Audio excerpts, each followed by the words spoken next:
वो बेइतबारा होने के साथ साथ थोड़ा सा महंगा भी होता है। अब बेइतबारा किस सेंस में है, टाइम स्वीडन ने विन किया था तो इस बार यहाँ पर स्वीडन में ही हो रहा है। तो आज की वीडियो में हम बात करेंगे कुछ बुनियादी अखराजात की। अस्सलाम वालेकुम एवरीवन, वेलकम अगेन। कैसे हैं आप सब लोग? आई होप सब लोग ठीक होंगे इंशाल्लाह। और यहाँ पर जी मैं आपको गुड मॉर्निंग भी कह सकती हूँ क्योंकि ये मेरा सुबह से ही व्लॉग स्टार्ट हो रहा है। आजकल चूँकि यहाँ पर छुट्टियाँ चल रही हैं तो इसलिए ना ही नाश्ता अपने टाइम पे हो सकता है और ना ही लंच अपने टाइम पे हो रहा है। तो ये आजकल बस कुछ मिक्स खाता ही चल रहा है। भाई हमारी तो अब मौजों की ख़त्म, 4 छुट्टियाँ थी वो हो गई फिनिश और अब माशाल्लाह से समर वेकेशंस का इंतज़ार है। और उसमें से भी अब सिर्फ ऑलमोस्ट 1 मंथ ही रह गया है क्योंकि सब बच्चों को काफ़ी ज़्यादा इंतज़ार होता है समर वेकेशंस का। और ईमान ने भी काफ़ी सारे प्लान्स बनाए हुए हैं। वैसे तो समर वेकेशंस में हमेशा यही होता है कि पाकिस्तान जाना है, नहीं जाना, क्या करना है, कब जाना है, तो थोड़ा ज़्यादा एक्साइटमेंट हो जाती है। लेकिन इस साल चूँकि ये नहीं है, हम ऑलरेडी हो के आए हैं, तो बस इसीलिए इस बार जो समर वेकेशंस है वो यहीं पे ही घूमने फिरने का हमारा प्लान है। एनीवेज़ मैं यहाँ पे बना रही थी ऑमलेट और उसमें मैंने डाल दी मशरूम, पालक, पेपरिका, प्याज, जितनी चीज़ें मुझे मिलती हैं मैं डाल दिया करती हूँ। और मुझे एक बड़ा प्यारा सा कमेंट भी आया था और उन्होंने बड़ी तफसील से मुझे एक्सप्लेन किया था और वो भी यही कह रहे थे कि मैं भी बिल्कुल इसी तरह से करता हूँ और मुझे लगता है कि आप किसी जन्म में मेरी बहन रही होंगी। तो मुझे बड़ा ही ये प्यारा सा कमेंट लगा था। एक्चुअली मेरा सारा फोकस ना हेल्थ इश्यूज़ पे होता है कि मैं कहती हूँ कि मैं जो चीज़ बना रही हूँ वो हेल्दी होनी चाहिए और उसके लिए मैं टोटल वेजिटेबल्स में एग्स वगैरह सब कुछ ऑर्गेनिक यूज़ करती हूँ, सिर्फ इसीलिए कि मैं जो चीज़ बना रही हूँ वो हेल्थ वाइज बिल्कुल परफेक्ट होनी चाहिए। और मेरे बच्चे एक्चुअली ये मशरूम्स वगैरह वैसे तो खाते नहीं है, बट ऑमलेट में ये होता है कि कुछ यूज़ हो जाता है, कुछ इनको पता नहीं चलता और इस तरह से डिफरेंट सी एक वैरायटी भी हो जाती है। सेकंड थिंग इज़ कि मुझे कलरफुल खाना बहुत ज़्यादा पसंद है। मतलब मैं जो कुछ भी बना रही होती हूँ मेरा दिल होता है कि वो कलरफुल होना चाहिए।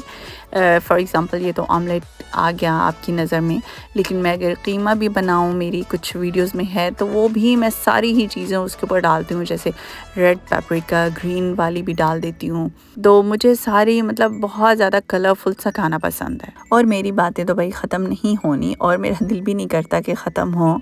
लेकिन साथ साथ आज एक पुराना वादा भी पूरा करना है। पुराना वादा इसलिए कह रही हूँ क्योंकि कुछ ऐसी फैमिलीज़ थी जिनसे मैंने वादा किया हुआ था कि इंशाल्लाह मैं बहुत जल्द इस टॉपिक पे वीडियो बनाऊँगी या पाकिस्तान से वापस आकर। बट रियली सॉरी, मैं बिल्कुल भूल गई थी और जब मैं लास्ट वीडियो बना रही थी ना तो मेरे माइंड में आया कि मुझे तो वो भी वीडियो बनानी थी। तो आज की वीडियो में हम बात करेंगे कुछ बुनियादी अखराजात की कि आप जब 2 बच्चों के साथ यहाँ पर शिफ्ट होने का प्लान करते हैं तो आपको पता होना चाहिए कि ऑलमोस्ट आपका पर मंथ कितने एक्सपेंसेस होंगे और गवर्नमेंट आपको इसमें कितना सपोर्ट कर सकती है, या यूँ भी कह सकते हैं कि आपको क्या बेनिफिट्स मिलेंगे, व्हाटएवर। सो कोशिश करेंगे कि जितना हो सके इस टॉपिक को कवर करें क्योंकि वैसे तो आपको पता है ये बहुत एक लंबी चौड़ी भी बातें होती हैं, एक डिस्कशन होती है, बट लेट्स सी।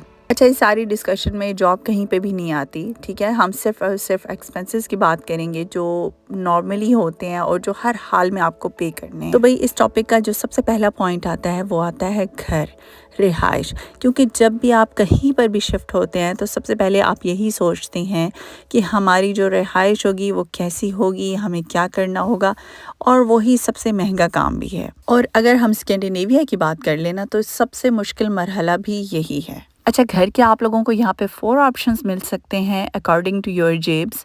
जिन लोगों को समझ नहीं आया उनके लिए ट्रांसलेट कर रही हूँ कि जेब का मतलब होता है पॉकेट। अच्छा जी, उन 4 ऑप्शंस को पहले डिस्कस कर लेते हैं। एक होता है कि अगर आपके पास बहुत सारे पैसे हैं, आपकी जेबें भरी हुई हैं, तो आप भी एक विला बाई कर सकते हैं। सेकंड ऑप्शन इज़ कि आपके पास अगर बहुत ज़्यादा पैसे नहीं हैं बट आपकी सैलरी बहुत अच्छी है और आपको बैंक से आसानी से लोन मिल सकता है, तो आप कोऑपरेटिव अपार्टमेंट के साथ जा सकते हैं। अच्छा, यहाँ पर उसे स्वीडिश में अंडेल्सlägenhet कहा जाता है, जो कि मैं स्क्रीन पे भी मेंशन कर रही हूँ अगर आप लोग सर्च करना चाहें। तो हम अगर अपनी देसी ज़बान में कहें तो ये शराकतदारी वाला एक अपार्टमेंट होता है जिसके ऑब्वियसली आप ही मालिक होते हैं, बट आप फुल मालिक नहीं होते बल्कि आप कुछ % उसके हिस्सेदार होते हैं। तो जब आप वो अपार्टमेंट बेचते हैं, आप बिल्कुल उसे एनी टाइम सेल कर सकते हैं।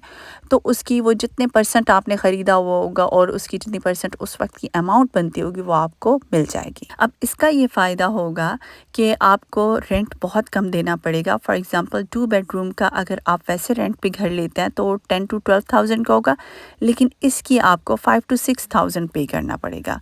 तो इस तरह से आपका जो मंथली रेंट है वो भी कम हो जाएगा और आपकी एक प्रॉपर्टी भी बन जाती है जिसमें टाइम टू टाइम जिसकी वैल्यू में इजाफा भी होता रहता है। आप लोग साथ साथ स्वीडन का समर एंजॉय करें जो कि बहुत ही ज़्यादा खूबसूरत होता है और जो कि किस्मत से देखने को मिलता है। और हम जाते हैं अपने थर्ड ऑप्शन पे।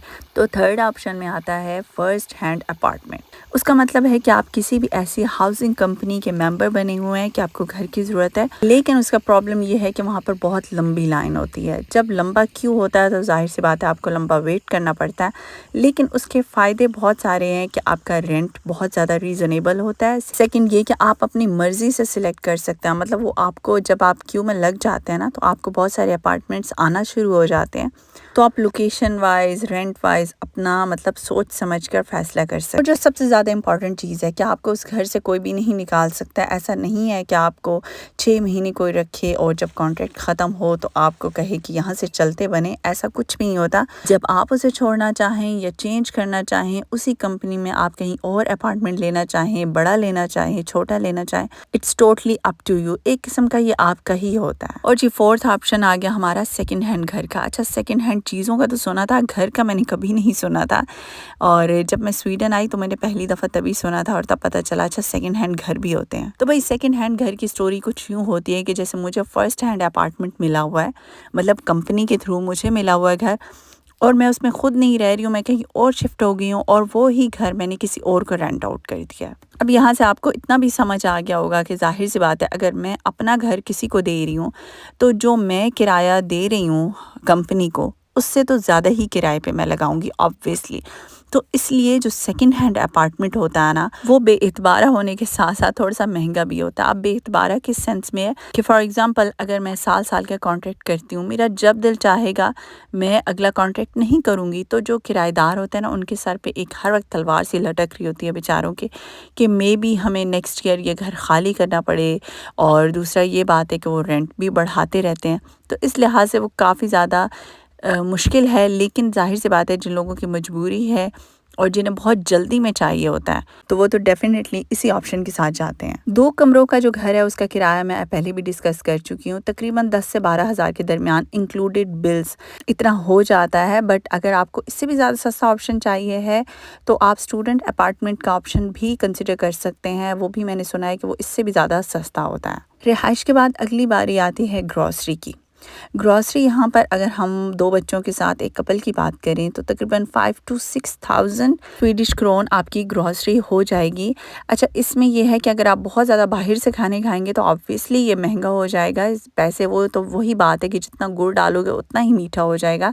लेकिन मैंने ये एक बिल्कुल नॉर्मल सी आपकी रखी है जिसमें meat once in a week है। और ये तो हम सभी जानते हैं कि गोश्त सबसे महंगा आइटम होता है ग्रॉसरी के अंदर। तो अगर वो आप ज़्यादा बनाएंगे तो जाहिर सी बात है कि ग्रॉसरी के पैसे ऊपर चले जाएंगे। पीछे रहेगी आपकी शॉपिंग, बच्चों की शॉपिंग, तो वो तो हर कोई अपने ही लिहाज से करता है, जितनी उसकी चादर होती है उतना ही वो पाँव फैलाता है। ये थे सारे ज़रूरत के खर्चे जो कि आपने हर हालत में पे करने हैं। बाकी कोई भी आपके ऊपर फ़ीस नहीं है। बच्चों की जो स्टेशनरी है स्कूल में यूज़ होने वाली वो भी बच्चों को वहीं से मिल जाती है, लैपटॉप्स भी मिल जाते हैं। उसके अलावा बच्चों का मेडिकल भी फ्री होता है। तो पेरेंट्स के ऊपर इस तरह की कोई भी फाइनेंशियली रिस्पॉन्सिबिलिटी बहुत ज़्यादा नहीं होती। अच्छा, अब उस बेनिफिट की बात कर लेते हैं जो कि गवर्नमेंट से आपको मिल सकते हैं। तो अगर 2 बच्चे हैं आपके तो आपको मिलेगा 2650, मतलब 2650 स्वीडिश क्राउन 2 बच्चों का। और अगर आपका एक बच्चा 8 साल से कम है तो आपको उसके लिए पेरेंटल अलाउंस भी मिल सकता है। वो माँ को भी मिलता है, बाप को भी मिल सकता है, आई मीन माँ और बाप दोनों को मिल सकता है। But at the same time नहीं मिलेगा। अगर एक माँ को मिल रहा है तो जब उनकी ड्यूरेशन ख़त्म होगी तो बाप अप्लाई कर सकता है और फिर उसे भी मिल जाता है। अच्छा जी, यहाँ पर आज मैं एक नई किस्म का ज़ाफ़रान ट्राई कर रही हूँ, मतलब नई ब्रांड का है और उनका क्लेम है कि ये 100% प्योर है। बट आई डोंट नो, आप लोग मुझे बताइएगा क्या इस तरह से खालिश जो ज़ाफ़रान होता है पानी डालते साथ येलो हो जाता है इतना? क्योंकि भाई मुझे तो इसका कोई एक्सपीरियंस नहीं है, बट मैंने अब जैसा भी था बस इसको डाल दिया। मज़े की बात यह है कि ये किसी पाकिस्तानी की ब्रांड है, मतलब वही ये सेल करते हैं और ये बताते हैं कि ये 100% प्योर होता है। एनीवेज़ मैं जब ग्रॉसरी करने के लिए गई उससे पहले ही मैं दाल माश तो बना गई थी, बट आज मेरा दिल कर गया था कुछ चटपटा खाने पे। पाकिस्तानी हो और चटपटा दिल ना करे ऐसा तो नहीं हो सकता ना। बस ज़बान के चस्के तो हमारे साथ साथ ही होते हैं। और ख़ैर ये बॉइल्ड गोश्त भी मेरे पास पड़ा था और बॉइल्ड राइस भी पड़े थे, तो मैंने भाई फटाफट 10 मिनट में ही बिरयानी बना डाली। अच्छा, मैंने डायरेक्ट लहसुन, अदरक, टमाटर और दही में ही गोश्त को थोड़ा सा भून लिया था। उसके ऊपर बॉइल्ड राइस डाल दिए, साथ ही ऊपर मैंने फ्राइड अनियन डाल दिए। तो इस तरह से जो हमारी बिरयानी है ना वो 10 मिनट्स में ही रेडी हो गई। से मैंने ये देखा, आप ये क्विक सी बिरयानी बोनलेस चिकन के साथ भी कर सकते हैं जो कि बहुत जल्दी से गल जाता है। और फ्राइड अनियन तो हर वक्त ही घर में पड़े होते हैं। आजकल यूरोविजन का बहुत ज़्यादा शोर शराबा है और मज़े की बात यह है कि वो हमारी सिटी यानी कि माल्मो में हो रहा है, क्योंकि लास्ट टाइम स्वीडन ने विन किया था, तो इस बार यहाँ पर स्वीडन में ही हो रहा है। लेकिन इस बार स्वीडन नहीं जीत पाया, स्विट्ज़रलैंड जीत गया है। चलिए कोई बात नहीं, ये तो फ़न है और फ़न के लिए होता है। मैंने कोशिश की है अपना वादा निभाने की। एनीवेज आज का व्लॉग बस यहीं तक था। अगर ज़िंदगी रही तो दोबारा इंशाल्लाह मुलाकात होगी। अपना और अपने साथ वालों का बहुत सा ख्याल रखिएगा। अल्लाह हाफिज़, बाय बाय।